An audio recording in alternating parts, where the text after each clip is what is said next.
Warahmatullahi wabarakatuh. Waalaikumsalam. Alhamdulillahirabbil alamin. Alhamdulillahilladzi anzala ala abdihil kitaba wa lam yaj'al lahu 'iwaja.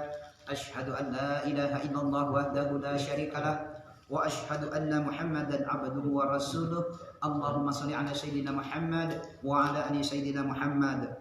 Qala Allah ta'ala fi kitabil karim. A'udzu billahi minasy syaithanir rajim. Wa aqimus salata wa atuz zakata warka'u ma'ar raqiin. Wa ya ayyuhal hadirun ittaqullaha haqqa tuqatih wa la tamutunna illa wa antum muslimun. Alhamdulillah, segala puji bagi Allah yang selalu melimpah curahkan nikmatnya kepada kita semua, nikmat iman, nikmat Islam, nikmat sehat, nikmat kesempatan, dan masih banyak lagi nikmat-nikmat lainnya. Fabi ayyi ala'i rabbikuma tukadziban. Juga salam dan salawat selalu kita sampaikan dan curahkan kepada Habibana junjungan alam yang mulia Nabi besar Muhammad sallallahu alaihi wasallam beserta kepada para keluarga, kepada para sahabat, kepada tabi'in tabi'innya, kepada para aulia, juga sampai kepada kita yang insya Allah akan menjadi umatnya yang terbaik, yang menjadi pengikut setianya sampai yaumil kiamah, mengikuti sunnah-sunnahnya sehingga kita insya Allah akan mendapat syafaat dari baginda Rasulullah sallallahu alaihi wasallam di yaumil kiamah nanti. Amin ya mujibas sa'ilin. Nah, baiklah sahabat-sahabat jamaah subuh Masjid Al-Aqsa rahimakumullah dan para pengikut live IG dimanapun berada ya. Hari ini kita mengkaji tentang dirikan sholat ya, dirikan sholat, keluarkan zakat dan rukuklah bersama orang-orang yang rukuk. Jadi tadi saya sebutkan di awal yaitu firman Allah Subhanahu wa taala, a'udzubillahi minasyaitonir rajim. Wa aqimus salata wa atuz zakata warka'u ma'ar raqiin. Yaitu dirikanlah salat, tunaikan zakat dan rukuklah bersama orang-orang yang rukuk. Seperti itu agian sahabat-sahabat semua ya, senior kita Pak Iman. Jadi dalam hal mengerjakan salat ini berapa banyak orang menjadikan salat itu bermacam-macam peruntukannya. Padahal di situ ditegakkan dikatakan wa aqimus salat. Ya, ini kita membahas tentang sholatnya, zakatnya berikutnya, tapi di sini lebih ke sholat. Jadi betapa pentingnya kita sholat, dan sholat itu dalam artian dirikan. Nah, para pemula sholat ya, artinya orang yang baru belajar tentang akan sholat itu, Pak Manto, itu suka disebut dengan mengerjakan sholat. Nah, apa perbedaannya Bang? Ketika ditanya apa sih perbedaan mengerjakan sholat dengan mendirikan sholat? Ya, dari segi bahasa hampir sama-sama aja peruntukannya itu. Tapi dari segi makna ya, makna yang lebih dalam, makna kias yang lebih dalam ataupun konotasi yang lebih dalam, mengerjakan sholat itu ringan sebenarnya. Mengerjakan sholat, yang berat itu mendirikan sholat. Nah, apa perbedaannya tadi? Ketika mengerjakan sholat itu seakan-akan ini sebuah pekerjaan dan ada motivasi ataupun beban, yaitu masih dalam artian masih mengerjakan sholat. Kalau dibikin kelas atau levelnya belum masuk ke mendirikan sholat ya. Sedangkan perintahnya itu wa aqimus sholat, dirikan sholat. Ketika sering Pak Iman ya, setelah habis azan itu wa aqimis sholat, nah itu dirikan sholat. Jadi bukan perintahnya mengerjakan sholat. Tapi untuk tahap pemula ya, mungkin kita waktu masih baru beranjak akil baligh, atau anak-anak kita yang baru belajar sholat atau baru beranjak akil baligh, boleh dikatakan di situ mengerjakan sholat. Ya, perintahnya itu wa aqimus sholat. Nah, di situ boleh kita mengartikulasinya mungkin nak kerjakan sholat. Tapi ketika anak kita sudah beranjak dewasa, apalagi kita yang udah usia artinya dewasa ya, itu tidak mengerjakan sholat lagi Pak Manto. Jadi kalau mengerjakan ini terkesannya ada beban ya, ada beban dan ada semacam ada motivasi pamrihnya itu. Nah itu lebih ada pamrih yang pada dasarnya itu secara tidak langsung ada pamrih sebenarnya. Nah, di mana kita disebut wa aqimus shalah itu ketika orientasinya lillahi ta'ala. Tapi ketika masih kita umur remaja, nah masih banyak lillahinya. Lillahi apa Pak Iman? Ketika saya belajar waktu itu masih usia mungkin SD, mohon maaf ya, dari SD itu kita udah ini orang tua, masih lillahi orang tua, masih lillahi materi, karena ada motivasinya Kang Bayu. Seperti itu. Jadi sesuai dengan fase. Jadi fase kita waktu itu hidup di usia sekian, motivasi kita disuruh ibadah ya sholat, baca Al-Quran, saum ya puasa, itu motivasinya masih motivasi kebendaan lagian. Jadi itu memang didikatnya, memang seperti itu. Ya apakah disebut di situ salah? Tidak juga ketika masih dalam pendidikan, ketika masih dalam proses seperti itu. Nah ketika udah usia beranjak remaja, dewasa, kita diajarkan tentang keikhlasan mengerjakan sholat itu hanya semata-mata lillahi ta'ala. Nah, jadi banyak juga yang mengatakan, "Bang, buat apa sih kita sholat? Apa untuk surga?" Bisa iya. Tapi kan sering dikatakan, bahkan Allah mengatakan sebanyak apapun ibadah sholat kita, amal-amal kita ya tidak sebanding kalau untuk minta surga. Jadi nggak pantas sebenarnya. Tapi tetap siapa sih yang tidak mau surga ya? Cuma nanti diajarkan untuk apa sih kita sholat. Nah di sini kalau saya menjelaskan tentang aqimis sholah itu ya, artinya begitu sholat itu kita dirikan ini buat apanya. Nah disinilah saya memposisikan sholat itu dan kita semua usahakanlah bahwa sholat itu jadikanlah kebutuhan, jangan jadi kewajiban. Nah terus beranjak juga ke sholat sunat. Nah sholat sunat itu selamanya sholat sunat muakadahnya sholat sunat dia tetap sunat ya.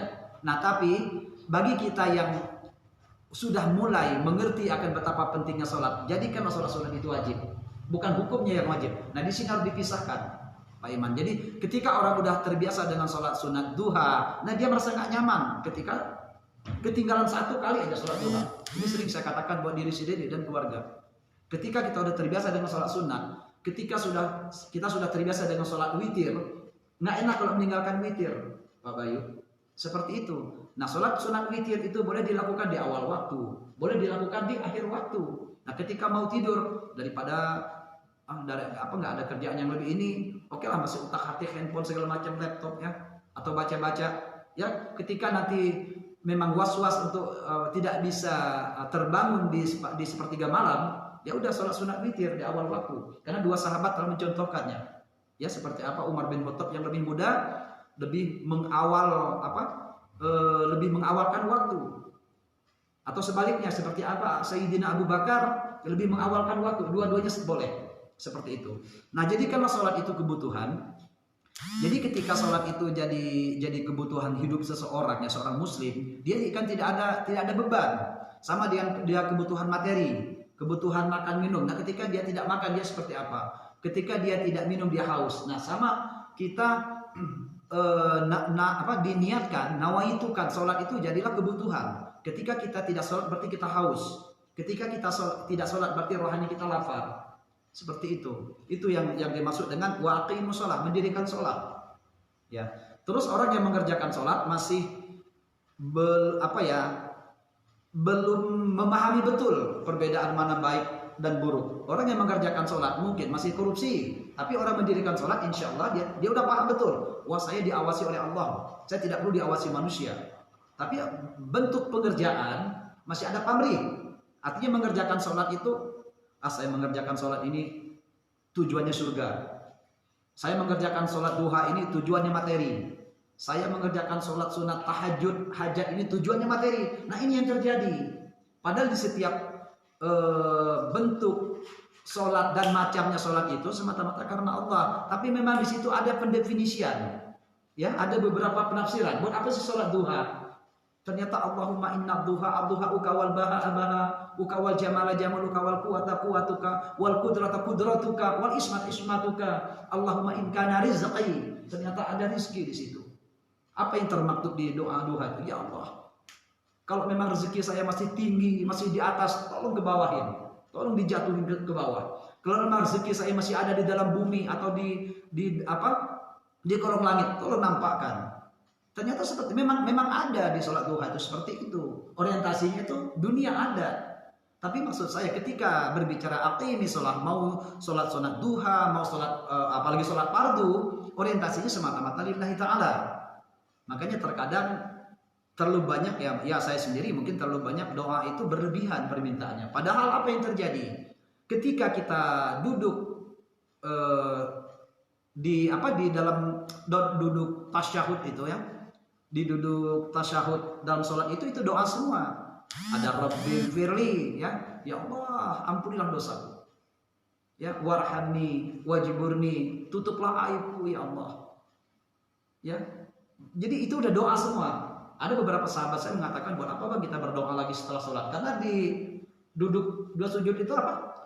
Duduk di antara dua sujud itu doa semua. Ya, cuma kan tidak salah. Artinya ketika kita berdoa setelah sholat itu ada istighfar, ya, ada kalimat tauhid, terus ada zikir, ada sholawat. Ya kita lengkapi, ditutup dengan doa. Karena perintah Allah juga berdoa. Barang siapa yang tidak berdoa itu sombong. Jazakallahu khair Pak Deka. Jadi kata Allah, barang siapa yang tidak barang siapa yang buru-buru habis sholat itu pergi beranjak, tidak istighfar, ya, tidak berzikir, tidak bertauhid, tidak berdoa, itu dikatakan sombong. Itu sebenarnya yang terjadi. Karena doa juga pahala sebenarnya, itu ibadah. Doa itu ibadah. Ya, tidak semata-mata doa itu meminta keinginan kita, tapi ketika kita berdoa, di situ tuh pahala. Kalau mau berbicara pahala, di sini ada pamrih juga sebenarnya. Ketika kita Allah kabulkan beda apa yang kita mau, ya, dengan iradah Allah itu, ya jelas di situ ada pahala, karena pahala berdoanya itu. Makanya jangan pernah lelah untuk berdoa ketika kita mau berikhtiar, mau bekerja, karena dituntun selalu. Makanya Islam itu selalu dituntun, ya, di aqimi sholat ini selalu dituntun bahwa kita tuh di luar sholat itu sholat selalu sebenarnya. Ya, aqimi sholat, apa sih makna yang termaktub, tersurat dan tersirat? Aqimi sholat, dirikanlah sholat. Terus kebendaannya, kerjakan sholat. Nah, di luar sholat itu kita tetap sholat. Apa yang terjadi? Kita dituntun mau bekerja bismillah, mau naik sepeda atau motor atau mobil bismillahirrahmanirrahim, wa mursaha inna rabbina ghafurur rahim. Ya, mau keluar rumah, mau mencari nafkah, setelah berpamitan kepada keluarga, bismillahi tawakkaltu 'ala Allah wala haula wala quwata illa billah. Semuanya letaknya ibadah. Jadi esensi dari aqimi sholat itu tidak semata-mata kita mengerjakan sholat terus lepas begitu saja. Ya, aqimi sholat, setelah kita mendirikan sholat di masjid, di rumah, di luar lingkungan itu kita tetap sholat, hati kita tetap sholat. Makanya beberapa banyak yang mendefinisikan bahwa sholat itu tetap 50 waktu sehari semalam. Artinya 5 waktunya secara real, ya, secara real sholat ada ritual fardunya. Tapi di luar itu, kenapa waktu kejadian di surah Al-Isra itu Rasulullah itu Allah perintahkan kepada Rasulullah, wahai Rasulullah, engkau dan umatmu sholatnya 50 waktu. Itu berat. Kalau secara kasat mata, secara fisiknya sholat ya berat, tapi ternyata apa? Sebenarnya setelah sholat itu kita tetap sholat di luar sholat itu. Ini sebenarnya artikulasi dari itu. Memang ini penafsiran, ini ilmu. Seperti itu. Jadi tidak pernah hilang 50 sholat setiap saat itu. Artinya setiap saat itu kita sholat. Karena perintahnya aqimi sholat, dirikan sholat. Yang namanya dirikan sholat setelah kita keluar dari masjid ini, tetap hati kita itu sholat. Makanya kalau di Naqsyabandiyah saya senang sekali, ya. Artinya mempelajari itu walaupun kita tidak jadi komunitas. Tapi saya suka apa sih? Mereka selalu berzikir, ya. Ada zikir khofinya, ada zikir sugronya. Jadi selalu berzikir di hatinya, naik motor, naik mobil, mereka selalu berzikir walaupun tidak komat kamit bibirnya. Nah, ini Naqsyabandiyah itu mengajarkan seperti itu. Saya suka, walaupun saya bukan, artinya tidak masuk komunitas itu, tapi saya suka. Mereka selalu berzikir, mereka selalu bertauhid. Nah, kadang kita lupa berzikir setelah berzikir di masjid, karena yang kita katakan zikir hanya sebuah wiridan. Subhanallah, alhamdulillah, Allahu akbar. Habis dari itu selesai. Tapi orang-orang dari para pesantren Naqsyabandiyah, saya lihat itu, mereka luar biasa. Subhanallah, seperti itu. Nah, jadi ketika jadikanlah sholat itu sebuah kebutuhan, hidup itu memang terasa nikmatnya luar biasa. Kalau hati kita sudah sampai ke aqimi sholat, mendirikan sholat, ya, bukan hanya sekedar mengerjakan sholat, hidup terasa nikmat. Dikatakan jangan pernah merasakan sholat itu beban, karena hakikatnya sholat itulah yang meringankan beban. Nah, ketika kita tumpang tindih dengan berbagai macam persoalan, apa senjatanya agian? Sholat. Banyak.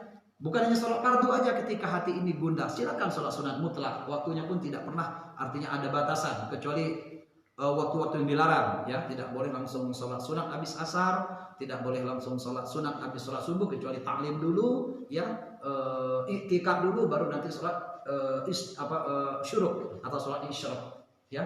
Nah, sholat sunat isyraq itu, mohon maaf, yang sering saya lakukan di sini itu luar biasa, ya. Pahala hakikat fadilah pahalanya luar biasa seperti haji umroh. Itu fadilah pahalanya, bukan berarti mengganti posisi haji dan umroh. Nah itu sholat sunat syuruk ketika waktu syuruk sudah sampai, ya seperti itu.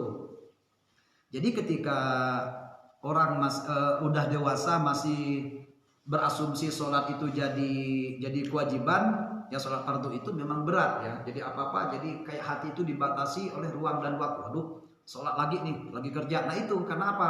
Masih berpikir gugur kewajiban. Seperti itu Kang Bayu. Jadi ketika sholat itu dianggap wajib, kita seakan-akan ditekan oleh sebuah kewajiban yang setelah itu kita lega. Tapi bagi orang yang sudah aqimi sholat, hatinya sudah sampai mendirikan sholat, dia jadi kebutuhan. Bahkan dia menagih ke Allah, ya Allah kok belum sholat, belum waktu sholat ya ini. Nah itu hati yang sudah sampai. Tapi ketika hati belum sampai, ya Allah udah waktu zuhur lagi ini. Nah itu masih berbentuk kewajiban. Kan dia merasa ditekan, dia ada tekanan. Tapi memang semuanya proses. Tidak bisa misalnya harus langsung, karena dengan siapa kita bicara itu artinya ada inilahnya, ada urutan-urutannya, ada jenjang-jenjangnya. Ketika orang baru berhijrah tentang sholat ini, ya artinya dia tadinya belum mengerjakan sholat, apalagi mendirikan sholat. Memang kita harus memberikan pemahaman yang harus halus dengan santai seperti itu. Jangan juga seperti Anda harus melakukan ini, kalau enggak nanti dosa. Tidak seperti itu. Nah itu karena itu memang ditekankan untuk sebuah kewajiban. Tapi ketika salat itu jadi kebutuhan, itu jadi kenikmatan. Bagaimana seorang sahabat ketika dalam perang waktu itu, padahal salat sunat 2 rakaat, ketika dia kena panah beracun, ya sampai dia nggak sadar mencabutnya sendiri, darah udah menetes kemana-mana, sampai seorang sahabat menegur setelah dia selesai sholat, wahai sahabat, tadi kamu kena panah beracun, bahkan kenapa kamu tidak berhenti sholat? Apa yang dia jawab? Wahai sahabat, apapun yang terjadi saya tidak akan pernah mau lepas dari lezatnya saya mendirikan pengerjaan sholat ini. Nah di sini ternyata sholat itu ada kelezatan lagian, Pak Deden. Ketika seorang muslim sudah mencapai titik lezatnya sholat, dia tidak ada beban sedikit pun. Bahkan dia tadi sebuah peristiwa terjadi, darah udah mengucur kemana-mana, dia tidak sadar karena dia berdialog dengan Allah. Ketika sholat itu dia berdialog dengan Allah. Bahkan di Al-Fatihah itu kan ada beberapa surat, di bagian-bagian surat itu Allah itu berbicara dengan kita. Itu dialog Rasulullah dengan Allah, Al-Fatihah itu. Makanya Al-Fatihah itu kita benar-benar mempelajarinya tidak sembarangan, ya, sebisa mungkin, sebaik mungkin.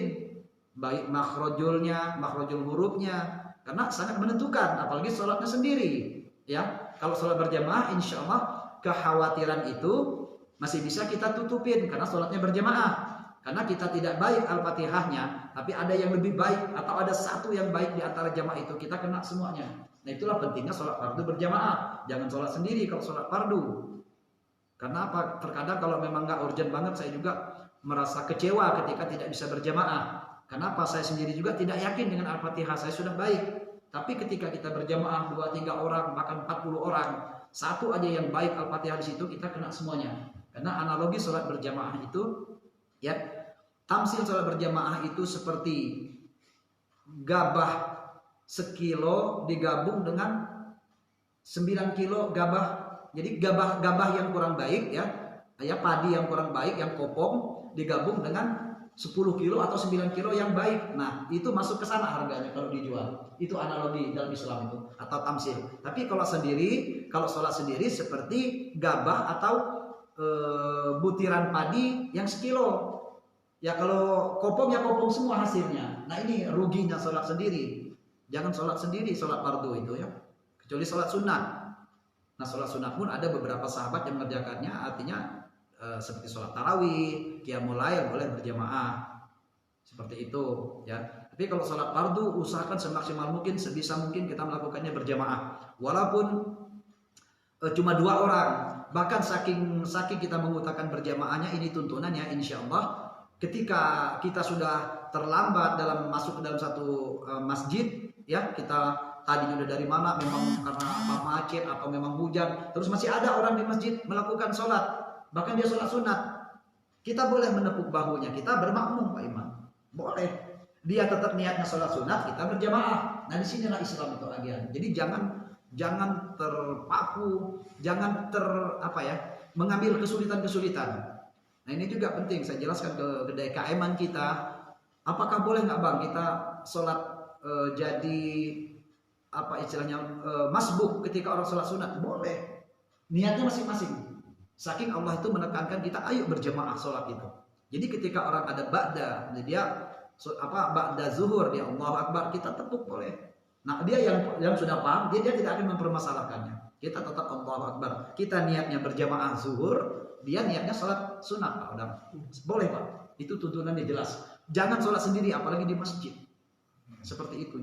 Kita sebisa mungkin. Alhamdulillah semakin banyak ya jamaah-jamaah sudah mengerti sekarang. Kalau saya terlambat, mereka sudah sholat ba'da, saya tepuk, mereka paham. Maka dia mengeraskan takbirnya. Allahu Akbar. Kita boleh. Jadi kita dapat pahala berjamaah, dia dapat tetap sholat sunatnya, tidak mengurangi, tidak merusak sholat dia. Seperti itu. Ya, jadikanlah sholat itu kebutuhan ya. Jangan kalau yang fase-fase yang baik itu adalah menjadikan sholat itu kebutuhan. Arti dari aqimis sholat, ya, dirikan sholat. Tapi kalau mengerjakan sholat kita seakan-akan jadi beban. Jadi seakan-akan ada unsur terpaksa. Memang terasa alami juga ya ketika kita sudah melaksanakan sholat itu kayak hati itu lega. Terus saya nggak tahu apakah itu bebas dari beban atau menikmati. Masing-masing orang mungkin beda penafsirannya. Tapi insya Allah saya ajarkan diri saya sendiri dan kita semua, jadikanlah jadikanlah sholat itu sebuah kebutuhan. Gimana sih kalau kita butuh? Gimana kalau kita butuh barang? Gimana kalau kita butuh makan dan minum? Seperti itu Pak DKM. Sholat itu kebutuhan. Tapi kalau kewajiban seakan-akan ada unsur paksaan, bahkan menggerutu. Ya Allah, kok udah datang lagi sholat zuhur, udah datang lagi isya ini, saya lagi kerja. Nah itu karena apa? Kewajiban. Memang dia kerjakan, tapi setelah dia mengerjakannya, masya Allah sih, lega. Alhamdulillah, ya Allah kok habis sholat ini. Walaupun masih berbentuk definisinya kewajiban. Seperti itu. Jadi ketika apalagi banyak beban hidup segala macam, bukan berarti sholat itu menambah beban. Bahkan sholat itulah yang meringankan beban.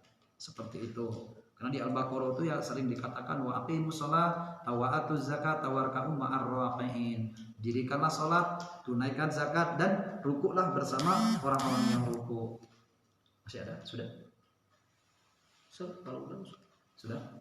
Ya mungkin seperti itu kurang lebih ya, kita bahas sedikit tentang wa aqimus shalah, yaitu dirikanlah sholat. Jadi jadikanlah sholat itu kebutuhan, jadikanlah sholat itu kenikmatan, ya.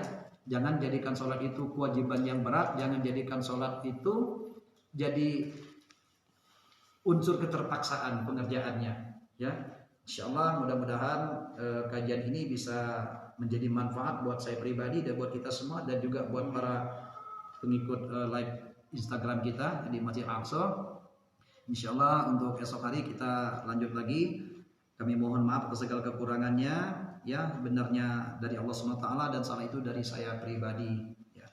Demikianlah kita tutup dengan Rabbana hablana min azwajina wa dzurriyyatina qurrata a'yun waj'alna lil muttaqina imama. Rabbana zalamna anfusana wa illam taghfir lana wa tarhamna lanakunanna minal khasirin. Rabbana atina fid dunya hasanah wa fil akhirati hasanah wa qina adzabannar. Subhana rabbika rabbil izzati amma yasifun wa salamun alal mursalin walhamdulillahi rabbil alamin. Kita tutup dengan doa majlis. Subhanakallahumma wa bihamdika asyhadu an la ilaha illa anta astaghfiruka wa atubu ilaik. Usikum wa nafsi bi taqwallah. Wassalamualaikum warahmatullahi wabarakatuh. Waalaikumsalam warahmatullahi wabarakatuh.